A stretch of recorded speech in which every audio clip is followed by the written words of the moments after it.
اللہ کے نیک بندے وہ راتیں اپنی کبھی سجدے کی حالت میں اور کبھی قیام کی حالت میں گزارتے ہیں. یعنی دن میں تو عبادت کرتے ہی ہیں، رات آرام کرنے کی ہوتی ہے، لیکن وہ رات میں بھی اللہ تبارک و تعالیٰ کی عبادت کرتے ہیں.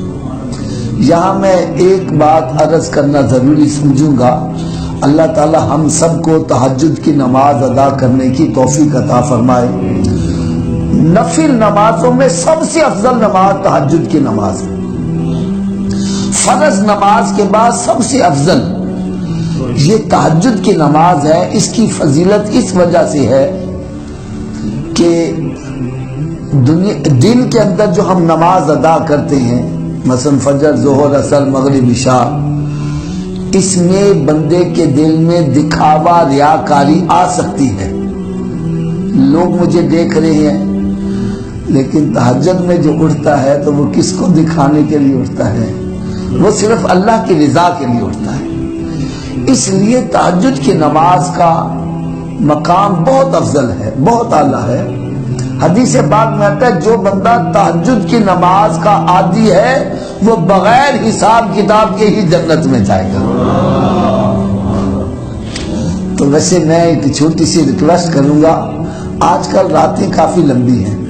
اگر رات کو بندہ جلدی سو جائے تو صبح تہجد میں اٹھنا کوئی مشکل کام نہیں ہے. تو اپنی عادت بنا لیں. جب عادت بن جائے گی تو پھر گلیوں میں بھی اٹھنا آسان ہو جائے گا، ایک روٹین بن جائے گی نا.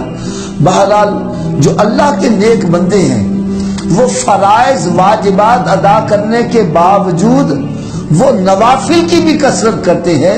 وہ اپنی راتوں کو گرم بستر چھوڑ کر اللہ تعالیٰ کی بارگاہ میں حاضر ہو جاتے ہیں اور اپنی راتیں کبھی سجدے کی حالت میں اور کبھی قیام کی حالت میں گزارتے ہیں. اور اس کے باوجود فرض بھی ادا کر رہے ہیں، تہجد بھی ادا کر رہے ہیں، راتوں کو بھی جاگ رہے ہیں. تو تکبر پھر بھی نہیں کرتے، اپنی عبادت پر ناز پھر بھی نہیں کرتے.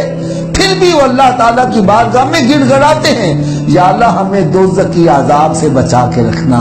یا اللہ ہمارے جسم بڑے نرم و نازک ہیں، ہم تیرے غضب کو برداشت نہیں کر سکتے، ہم تیرے عذاب کو برداشت نہیں کر سکتے. یا اللہ تو ہمارے اوپر کرم نوازی کرنا، ہمیں دوزخ کی آگ سے بچا کے رکھنا. اور پھر اللہ کے نیک بندے کی ایک اور پہچان بتلائی، فرمایا کہ وہ خرچ کرتے ہیں تو میانہ روی اختیار کرتے ہیں. نہ فضول خرچی کرتے ہیں، نہ اتنی کنجوسی کرتے ہیں کہ جہاں پر خرچ کرنے کا حق ہے وہاں بھی خرچ نہ کریں، ایسا بھی نہیں کریں گے. وہ میانہ روی اختیار کریں گے. اور جو میانہ روی اختیار کرتا ہے وہ تنگ دستی سے بچا رہتا ہے. اور پھر اس کے بعد فرمایا کہ وہ کسی اور کو معبود نہیں مانتے، وہ صرف اللہ تعالیٰ کی ہی عبادت کرتے ہیں. اللہ وحدہ لا شریک ہے، اس کا کوئی شریک نہیں ہے.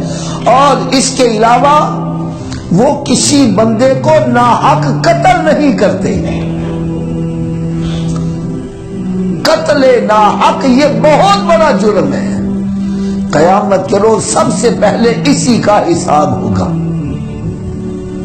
جو کسی بندے کو ناحق قتل کرتا ہے، قرآن مجید میں رب تعالیٰ نے ارشاد فرمایا وَمَنْ قَتَلَ مُؤْمِنًا مُتَعَمِّدًا فَجَزَاؤُهُ جَهَنَّمَ خَالِدًا فِيهَا. فرمایا جس نے کسی مومن کو ناحق قتل کیا اس کا ٹھکانہ دوزخ ہے اور اس میں بہت دیر تک جہنم میں رہے گا. اللہ تعالیٰ کا غضب ہوگا، اس کے اوپر لعنت ہوگی، اور یہ بہت ہی برا ٹھکانہ ہے. وہ کسی بندے کو ناحق قتل نہیں کرتا اور نہ ہی وہ زنا کرتا ہے، بدکاری بھی نہیں کرتا. یہ اللہ کے نیک بندوں کی صفت بیان کی جا رہی ہے.